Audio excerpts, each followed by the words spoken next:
وہی چودھری صاحب مر رہے تھے تو اس وقت وصیت کا رواج ہوتا تھا. تو وصیت کے رواج میں کیا ہوتا تھا کہ بھئی وصیت پر عمل کرنا ہے. انہوں نے وصیت کر دی, 2 وصیت نامے لکھے. بیٹوں کو کہا, بیٹے عیاش تھے, شرابی تھے, زانی تھے. تو چودھری صاحب نے کہا بیٹا جب میرا جنازہ تیار ہو جائے, کھڑا ہو جائے, اس وقت ایک وصیت نامہ نمبر 1 نکال کے دینا ہے.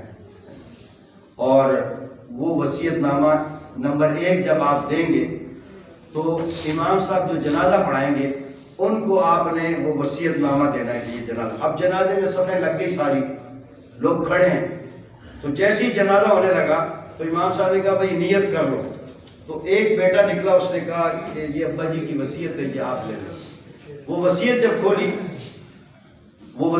کھولی تو اس میں کیا لکھا ہوا ہے کہ جو لوگ میرے جنازے میں آئے ہیں ان کا میں شکریہ ادا کرتا ہوں.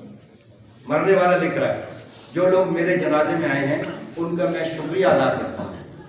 اب ان جنازہ پڑھنے والوں میں سے جو لوگ میرا جنازہ نہیں پڑھیں گے نا, میرا سارا مال ان کو دے دیا جائے.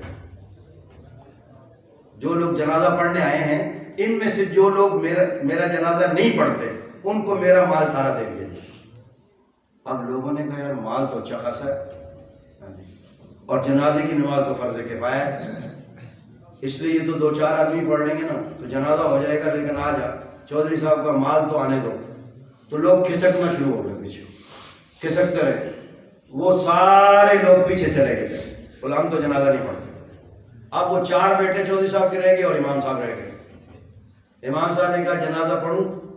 بیٹوں نے کہا استاد جی مال ہمارے باپ کا ہے, لے جائیں گے وہ, یہ کیسے ہوگا, ہم بھی نہیں پڑھ رہے. بیٹے بھی پیچھے جا کھڑے ہو. اب مولوی صاحب اکیلے کھڑے, اب کوئی جنازہ پڑھنے والا نہیں, اس لیے کہ مال کا مسئلہ ہے. اتنے میں جیسے تبلیغ والے نہیں آتے, تبلیغ جماعت والے, اس طرح 2-4 درویش آئے. انہوں نے آ کے پوچھا امام صاحب خیر ہے؟ کہنے لگے یار جنازہ ہے اور جنازہ پڑھنے والا کوئی نہیں ہے. تو انہوں نے کہا وجہ, بولا یہ وجہ ہے. انہوں نے کہا چھوڑو مال وال کو, ہم آپ کے پیچھے نماز جنازہ پڑھتے ہیں تاکہ ہمیں جنازے کا ثواب تو مل جائے گا, ہم تو مسافر ہیں, آگے نکل جائیں گے. تو امام صاحب نے کہا چلو شکر ہے جنازے کے لیے لوگ آ گئے.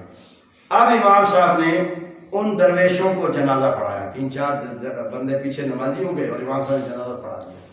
جیسے ہی جنازہ ختم ہوا تو بیٹا پھر آیا ایک وصیت نامہ نمبر 2 لے کر. اس نے کہا یہ ابا جی کی دوسری وصیت ہے.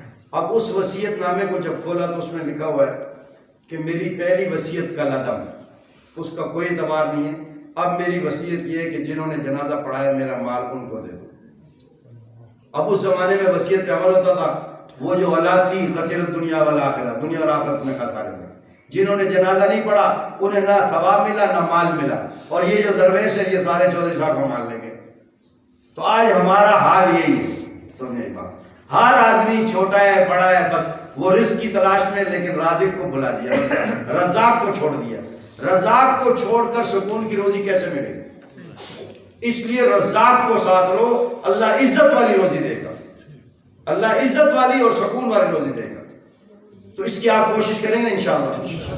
مہمان خصوصی مولانا عبداللہ شاہ صاحب کی تشریف لے آئے ہیں, تو اس لیے میں اب آپ کے اور ان کے درمیان حائل نہیں ہونا چاہتا. اللہ تعالیٰ مجھے اور آپ کو عمل کی توفیق دے.